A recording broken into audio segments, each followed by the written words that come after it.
Praise thine holy name. Worship the Lord in the beauty of his holiness. Hallelujah. Thank you, Father. Thank you, Lord Jesus. Thank you, Holy Spirit of the living God. Hallelujah. Hello po. Meron na po ba akong sound? In-off ko po at nagbalik uli ako. A blessed good morning, everyone. Salamat po sa patience ninyo at magiging maayos na po ang audio. Thank you, Jesus. Praise thine holy name. Thank you, Father. Blessed be his holy name. Thank you, Jesus. Hallelujah. Thank you, Jesus. Hindi ko alam. Naririnig nyo na po ako? Okay. Okay na. Praise the Lord. Hallelujah. Thank you, Jesus. Sige po. Let's pray once again. Let's pray once again. Maraming salamat, Panginoon, na kayo ang Diyos ng kaayusan. Salamat po, Panginoon, na maririnig po ako loud and clear ng mga kapatiran, Panginoon, so that we can learn together. Maraming salamat sa patuloy na patnubay mo sa amin sa kapangyarihan ng Banal na Espiritu. We thank and praise you, Lord, na makapag-aaral kami ng mabuti and that everyone will understand by the power of the Holy Spirit. This we pray, Father, in thanksgiving and praise to your name. In Jesus' name, amen. Amen. Ayan. Good morning uli. Ayan. Sister Evelyn Oblea, Sister Tess Yusi, Sister Mariat Carlos, maraming salamat for informing me. Okay po. So, kahapon po, maganda na ang ating pinag-aralan at talaga namang ang Panginoon ang siyang patuloy na ating inaasahan sa ating buhay, ika nga. Kaya, ang Espiritu Santo ang lagi nating hahanapin. If there are any questions, if there are anything that we need to do, kailangan pangunahan niya tayo sapagkat ang sasabihin niya sa atin ay laging katotohanan. Pagkatapos po ay sa Panginoong Diyos tayo magtiwala.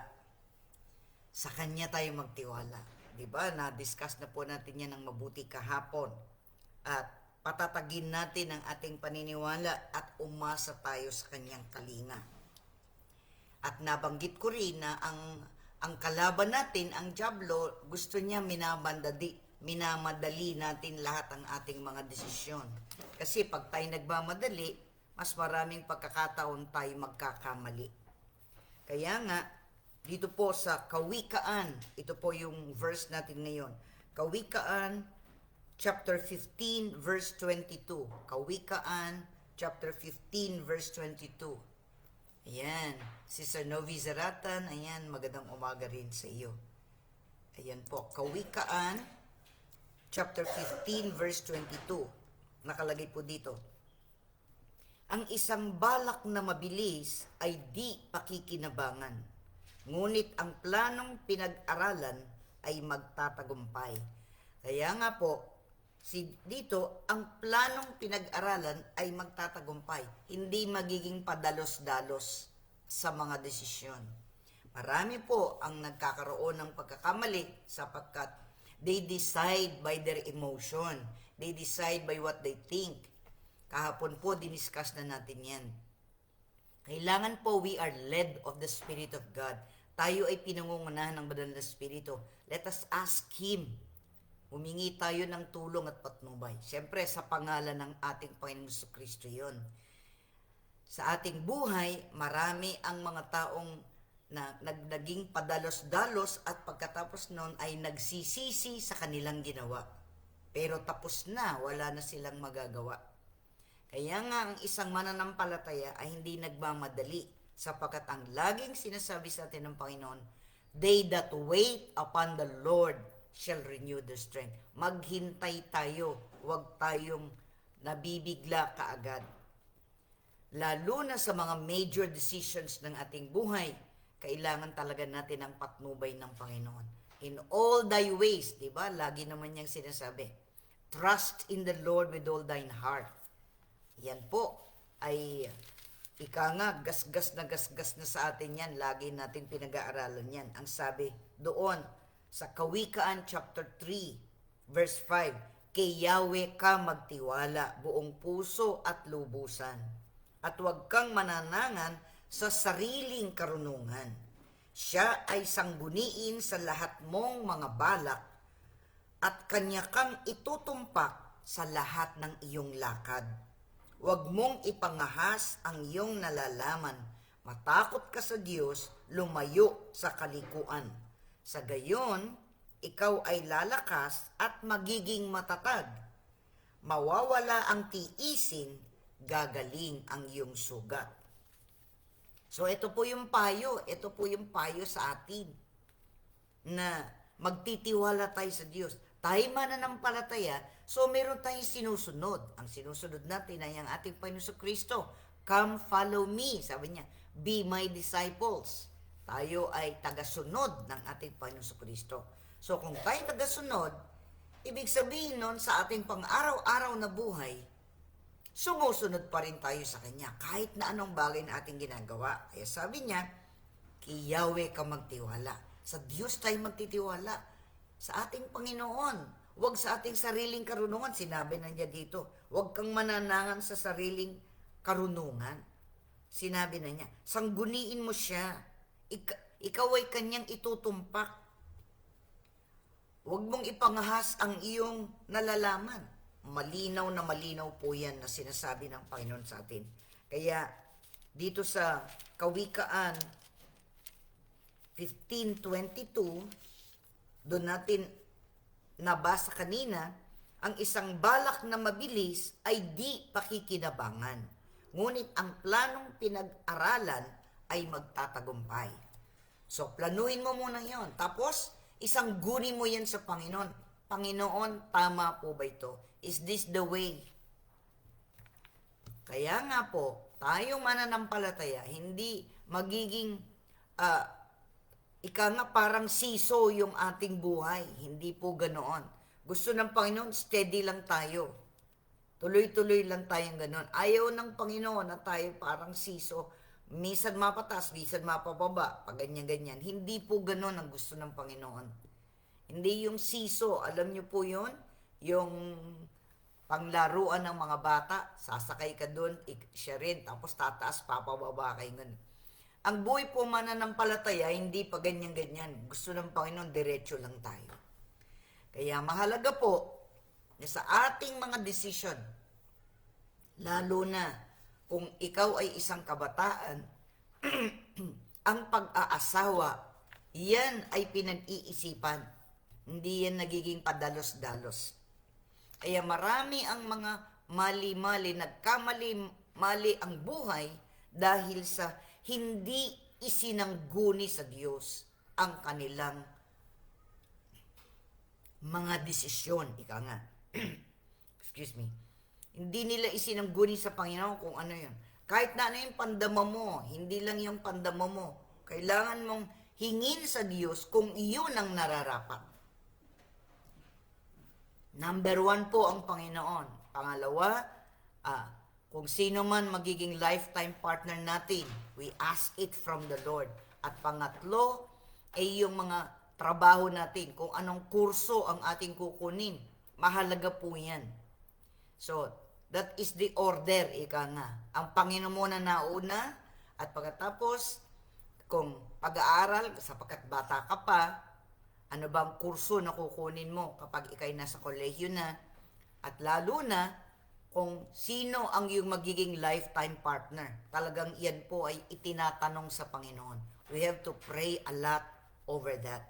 Kasi po, yan ang magiging future natin, ang kinabukasan natin. Kaya ang mga pagkakamali natin ngayon, mayroong magiging consequences yan sa ating susunod pang gagawin in the future. Kaya nga, tayong mananampalataya ay maingat sa mga desisyon at isinasangguni muna natin yan sa Panginoon para siya ang gagawa ng paraan at sasabihin niya sa atin kung tama ang dinadaanan natin, kung tama ang ginagawa natin. Dito po, John chapter 7 verse 17. John chapter 7 verse 17. Excuse me po. Yan, good morning din, Sister Nitz Reyes. Ayan. John chapter 7 verse 17. Ganito po ang sinasabi ng salita ng Diyos. Matatalos ng sino man ibig tumupad ng kalooban ng Diyos kung ang itinuturo ko'y mula sa Diyos o nagsasalita lamang ako sa ganang aking sarili. Sabi niya, we can know. Pwede natin pong malaman. Talagang ipinapaalam ng Panginoon yan. Hindi niya itatago sa atin. Kinuha ko po yung English kong Bible.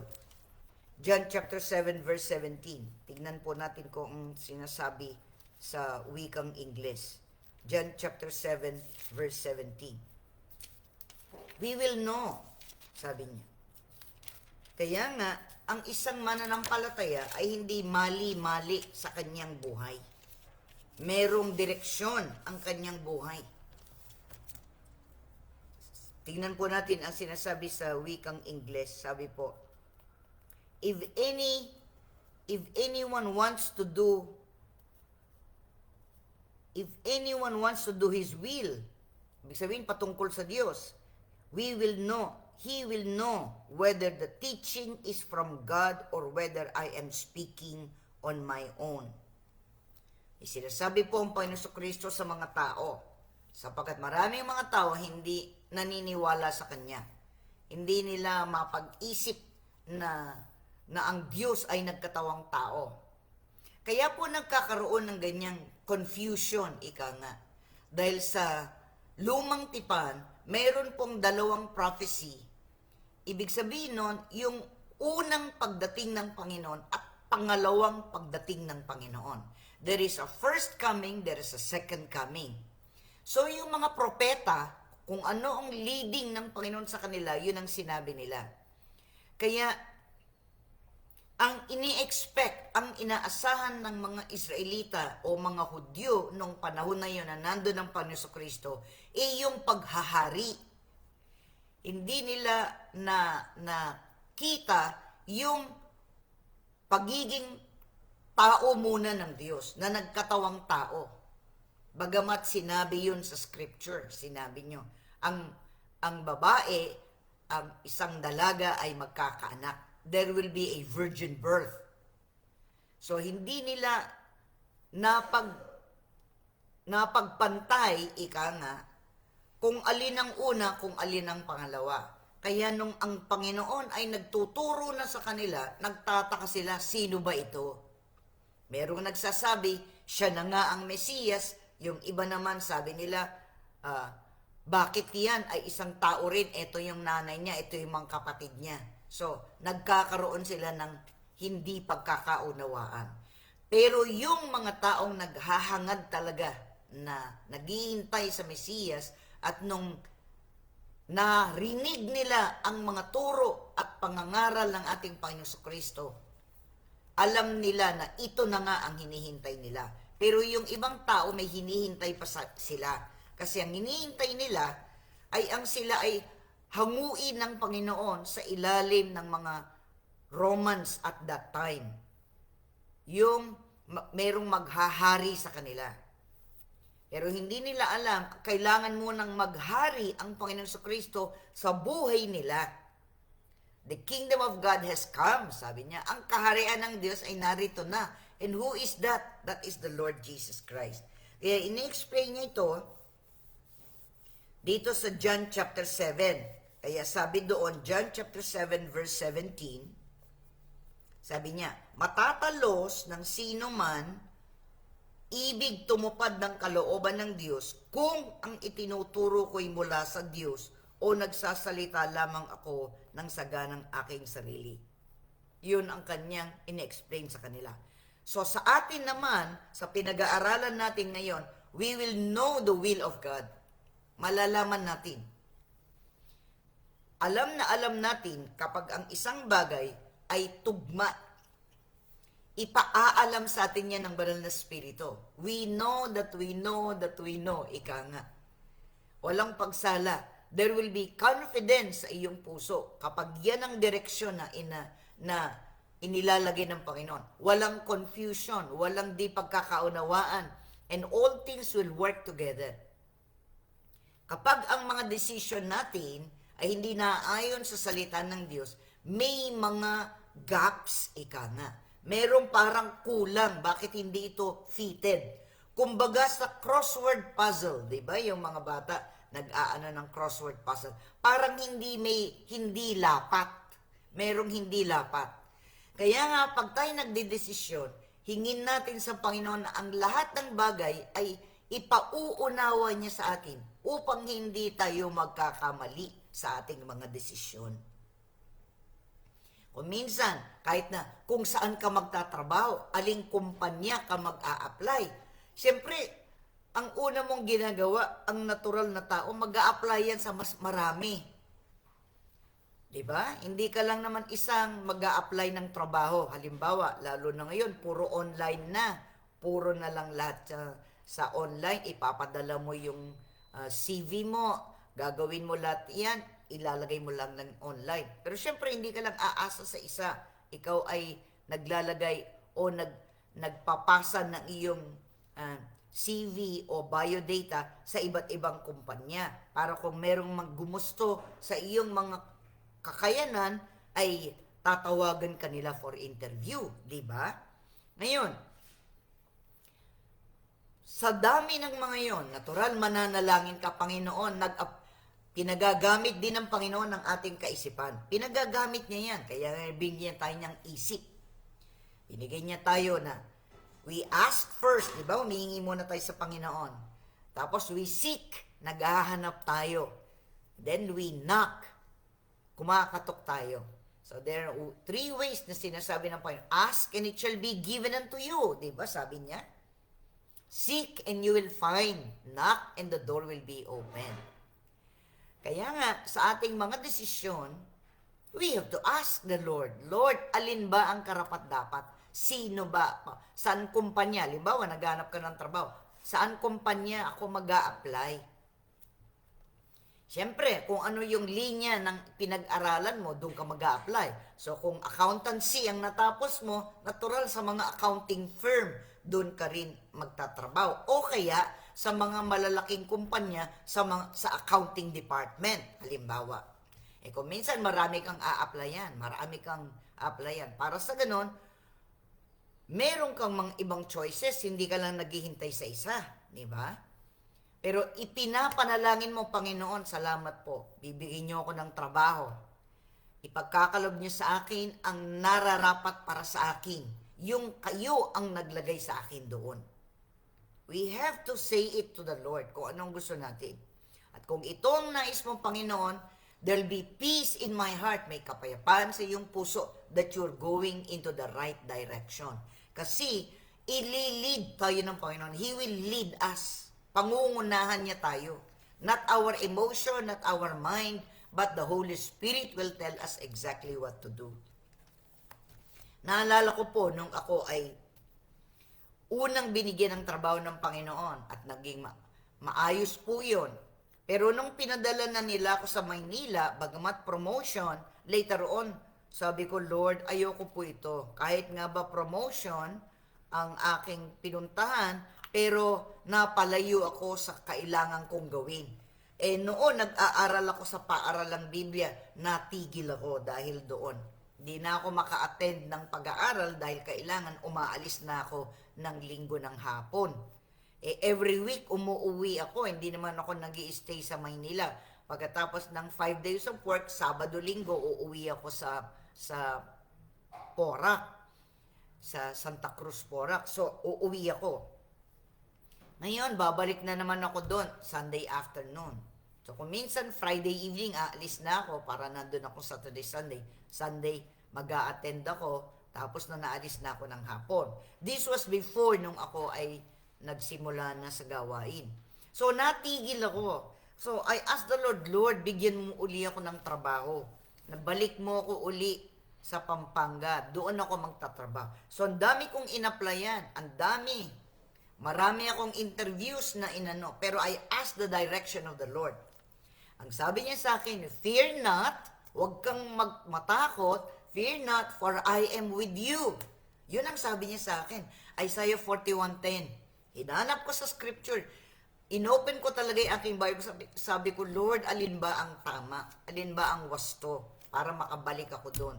Dami kong in-applyan talaga para ma-assign nila ako sa uli sa Pampanga. O sa Angeles o sa Santa Cruz.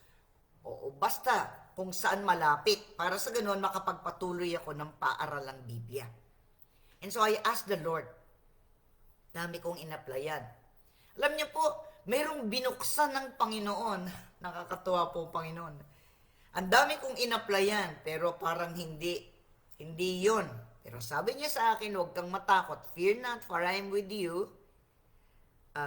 Isaiah 41:10. Basahin po natin. Sige, para po isinishare ko na po sa inyo kung papaano ang aking ginawa.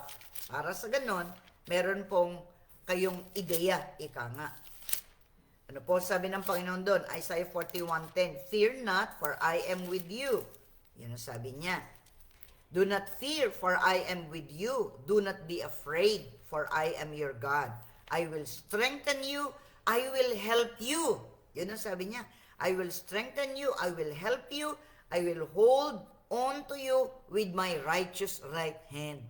So, ibig sabihin, pinangungunahan kita, hawak kita sa iyong kanang kamay. Yun ang sinasabi ng Panginoon. Tutulungan kita. And so exactly, tinulungan niya ako. Nag-open siya ng trabaho sa Clark Air Base at that time. So sabi ng nanay ko na nalaman niya yon, so sabi niya sa akin, mag-apply ka dito. So nag-apply ako, lahat, inayos ko lahat. Nag-exam ako, tapos nagpa-interview ko. Ang dami-daming in-interview. At that time, ang dami. Lahat gustong pumasok. Siyempre, ang pinakamagandang trabaho nun na mapupuntahan mo kapag ikaw ay nasa Pampanga o nasa Angeles ay ang Clark Air Base. Tapos, temporary lang yung trabaho, pero tinanggap ko. And so, yun na po. Binigay sa akin ng Panginoon ng another trabaho.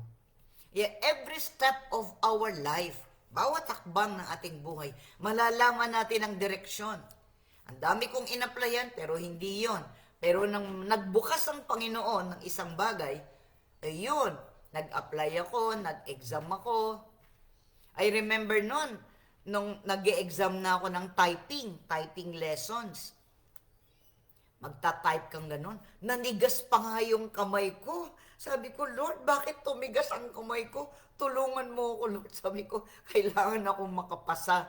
And so, naging stiff yung mga kamay ko. Pero praise God, naayos din. Naging pliable din ang aking mga kamay.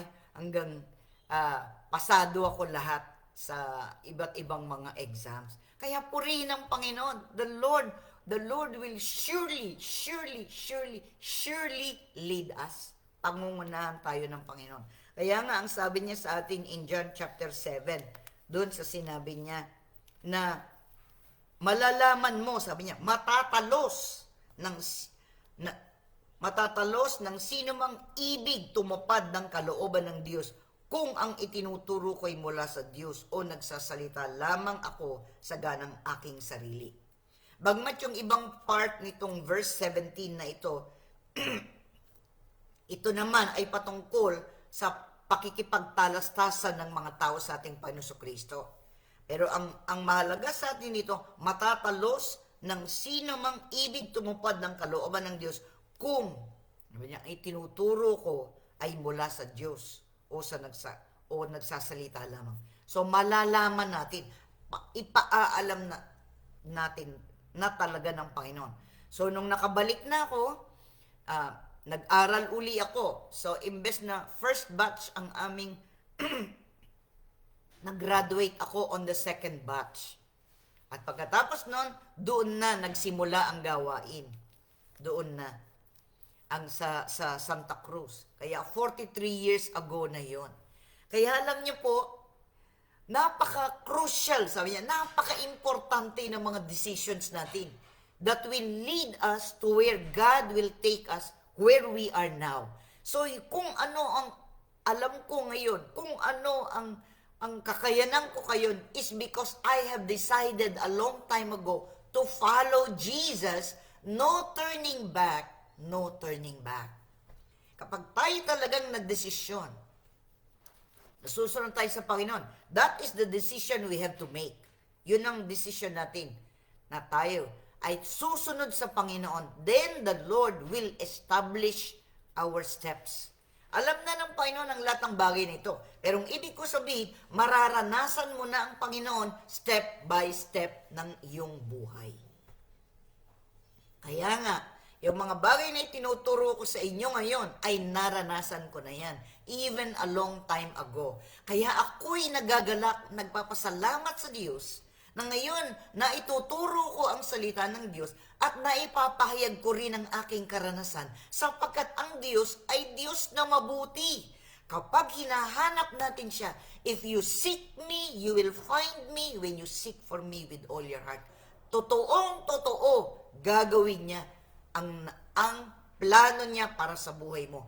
At when we are willing, ibig sabihin, tayo'y talaga, sige Lord, kung anong kalooban mo, yun ang gusto ko. Ayaw kong lumayo sa iyo, ayaw kong lumayo sa mga plano mo para sa buhay ko. Surely, totoong totoo, gagawin ng Panginoon yon para sa iyo. So, hindi ka magiging mali-mali sa mga decision mo. Hindi ka rin mapapariwara, ika nga. Kapag ang Panginoon ang nagdesisyon para sa iyo, tumpak yun, totoo yun.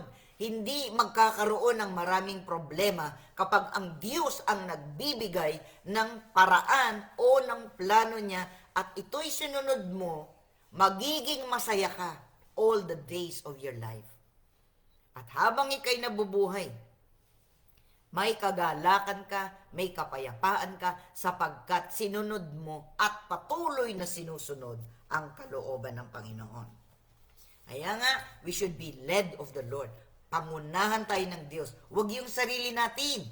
Kapag yung sarili lang natin, with our mind, with our emotion, and with what we see, yun ay mga soulical and body lang yun. Diba? We are composed of three. Spirit, soul, and body. Kailangan ng spirit ang nasa taas. Meron na tayong connection sa Diyos sa pamamagitan ng pagtanggap natin sa ating Panginoong Kristo. So, the Holy Spirit will tell our spirit, will download it sa atin. At pagkatapos nun, we decide not on what we see and what we heard, but we decide based on the word of the Lord. Kung ano ang sinabi ng salita ng Diyos, yun ang ating sinusunod. At kapag yan ay ginawa natin, hindi magiging mali-mali ang buhay natin. Hindi tayo papalpak, ika nga. We will be in the right track. At habang tayo patuloy na sumusunod sa Kanya, lalo niyang pinalilinaw sa atin ang kailangan nating gawin. At hindi nagkakamali ang Panginoon. He will never make a mistake. Tayo ang magkakaroon ng mistake, pero siya hindi. So if we trust Him and obey Him and follow Him and look for Him with all your heart, seek for the Lord, sigurado. Kaya nga, Ephesians chapter 6 verse 6, yan ang huling talata natin. Ephesians chapter 6 verse 6. Anong sabi dito? Efeso, ika-6 na kabanata, talatang 6. Ito ang sabi niya. May nakakakita man o wala, ganyan ang gawin ninyo. Hindi upang magbigay lugod sa mga tao, kundi dahil sa kayo'y lingkod ni Kristo at kusang loob na gumaganap ng kalooban ng Diyos. So anong gagawin natin? Kusang loob, magkukusa ka. Ano sasabihin mo? Lord, gusto ko na kung ano ang plano mo sa buhay ko, yun ang gagawin ko. Kusang loob, huwag kang napipilitan. The Lord will never force His will upon us. But if we want it, kung gusto natin, and we ask it, at sinhingi natin, Panginoon, ang kalooban mo ang gusto kong sundin sa buhay ko. Ano ang sabi niya? Yun nga, sabi niya dito na Ephesians chapter 6 verse 6. Sabi niya, may makikita man o may nakakakita man o wala, ganyan ang gawin ninyo, hindi upang magbigay lugod sa mga tao, kundi dahil sa kayo'y lingkod ni Kristo. Diba? Tapos ito yung diin natin, ito yung diin. Kusang loob na gumaganap ng kalooban ng Diyos. Kusang loob. Kaya nga, kailangan kusang loob. It comes from our heart that we really want to follow the Lord and His will for our lives. Tayo po'y manalangin. Maraming salamat po, Panginoon, sapagkat tinuturo mo sa amin ay mga praktikal na aming magagamit araw-araw. Thank you po, Panginoon, sa patnubay ninyo. Thank you. Maraming salamat sa banal na spirito na siyang nagtuturo sa amin. Maraming salamat. You will lead us, you will guide us into all truth. Pinararangalan ka namin, pinapupurihan ka namin, Panginoon. Even me in my life, Lord, naranasan ko po lahat ito. Kaya I'm thankful, Lord, for the experience that I have because I have decided to follow Jesus. No turning back, no turning back. And every step of the way, ika nga, sa bawat aking hakbang, magmula nung tinanggap kita sa akin puso bilang sariling tagapagligtas, nakita ko, naranasan ko ang katapatan ninyo, ang kabutihan ninyo, ang pag-ibig ninyo, ang direksyon ng buhay ko. Ito pong Panginoon ay pinangunahan nyo. Nagpapasalamat ako na ngayon ay nagagamit ako sa ganitong kapamaraanan. And I pray, Lord, aking panalangin, ganun din ang gagawin ng mas nakararami sa amin o kaming lahat, lalo na't mananampalataya. We thank you, we praise you for your guidance and leadership in our lives, Lord. And we want to follow you all the days of our lives. Depending on you, nagdidepende kami sa iyo and not on our own will and not our own thinking or not on our own feeling. But we would want to follow you all the days of our lives. In Jesus' precious name we pray. Amen and amen. So, tanggapin ninyo ang kalooban ng Diyos para sa inyo. In the scripture, receive His blessing, receive His guidance, receive His leading by the power of the Holy Spirit. Receive your healing, receive your miracles, receive your answers to prayers in Jesus' name, in Jesus' name. Amen and amen sa pangalan lamang ng Panginoon sa Kristo. So marami pong salamat sa inyo na nandyan. Nabanggit ko na po ang nakararami sa inyo na nakikinig. Salamat. Purihin ang Panginoon sa bawat buhay po natin. Salamat at magandang araw po sa lahat. I'll see you tomorrow for our next topic. Bye for now. God bless. Smile. Jesus loves you. Bye-bye.